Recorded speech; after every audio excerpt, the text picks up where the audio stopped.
Before I preach, a word to two parents, and I say this with the greatest of love. Dr. Marjorie, put your heart back in your chest, okay? They're great. Don't worry, they're doing wonderfully. I see this look of impending terror. No. They're great. They are fantastic. A little bit of church history. I'm trying to remember my 7 years here. I've had numbers of sisters. I've had Ellen brothers. Is this the second set of brothers I've ever had on the altar at the same time? Not in my time. Not in my time. All right. So. You're also part of history now. No pressure.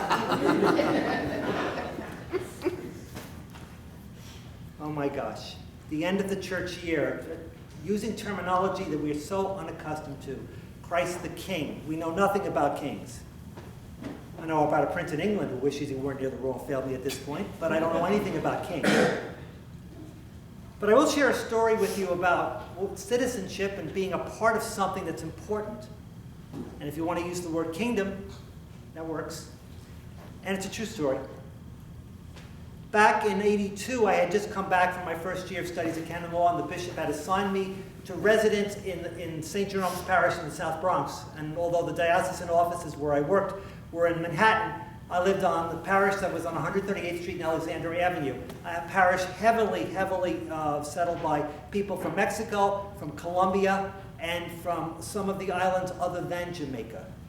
Okay? And it was well known in the area for the two priests who were part of that parish, Howie Calkins and John Grange. We knew a number of our parishioners were non-documented migrant workers. There's no question. And that's not an issue when it comes to worshiping in a church. But let me tell you a story about one night, and this is one of those incidents that just is so cruel in my view. And it was in winter of '82. And in the day before e-blasts and cell phones and all of that, the word got out, because it got to the rectory too, and I heard the phone call starting.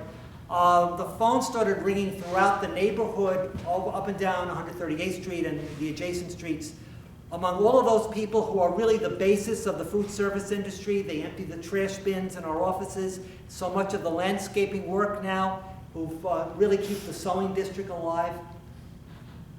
They live for citizenship. They live to be a part of something. And they come here without papers, without permission, and without protection. And the phone started ringing, and the word had gotten out that if you showed up at such and such an office, green cards were going to be given out. And that word got out like fire, as you might imagine. We heard about it. And it's always the proverb, if it sounds too good to be true, you know how it goes, all right? So many people went, they literally were standing around the block. I'm heading down to the bishop's office that morning, I'm catching the subway at 138th Street, and I'm looking down, and it's going all the way up the street. And it wasn't even a sting. Many of you are thinking it was an INS sting. It wasn't. It was what I thought even crueler. There was a particular company that was working with the local bodega. They wanted to get people to try a certain product. So what they did is entice people to come out to try the product, put your name on a list, and then somebody in a lottery was going to have their name drawn from the list, and they would work with attorneys to help that one person. That's all that really was. It was cruel, but it told me something about the desire to belong to something. People live in hope to belong. Well, you belong to something too.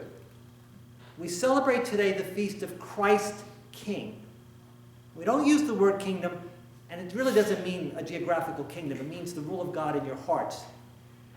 St. Paul used the language, and Sharon, you read it, and it's a line that people tend to pass over. He transferred us into his kingdom, not because of anything we have done. It has happened to us on that morning you were baptized, or that afternoon you were baptized.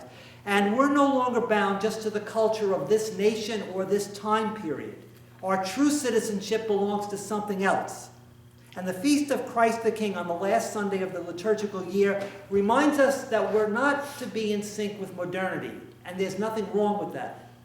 Have you noticed how the sounds of culture have already started? The frenetic, crazy pace has begun? All right?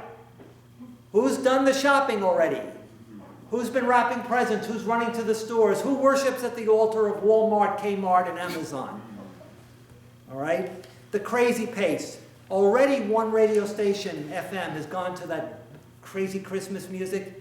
If I hear Burl Ives sing Holly Jolly Christmas one more time, I will take my own life. We're called to something different. We're called to an understanding of ourselves and each other in terms of love and support. And while the world will sing songs that there's nothing wrong with them, seriously, but we will also sing different songs, and not yet Christmas carols.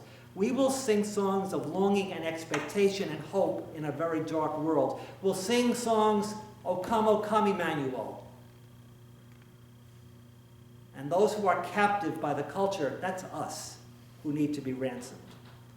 And while there will be parties, and I hope there are, you'll all go to big shiny places with a lot of tinsel and glitz, and there's nothing wrong with that. I also remind you that as Christians, when we look for God and look for hope and we look for a place to belong, realize for Christians, it's a much quieter place you're drawn to.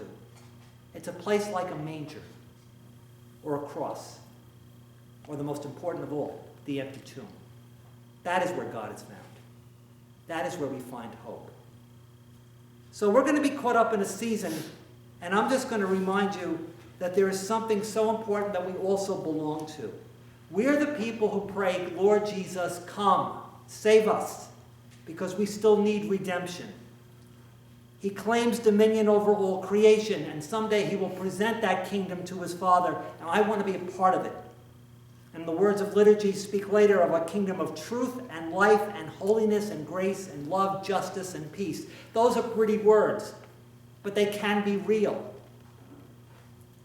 And as you process and progress through this Christmas season, as you remember that Christ is the focal point, or should be the focal point of our lives, remember this: of all the things that you wish for, the most important words you hope to hear ever are not Merry Christmas, or that Father Joe's picking up your barbell. Okay. You're going to hear the words of the Lord hopefully turning to you and saying, today you will be with me in paradise. There's nothing more important than that. That's the kingdom to which we aspire, and that is the kingdom to which we belong. Amen. Amen.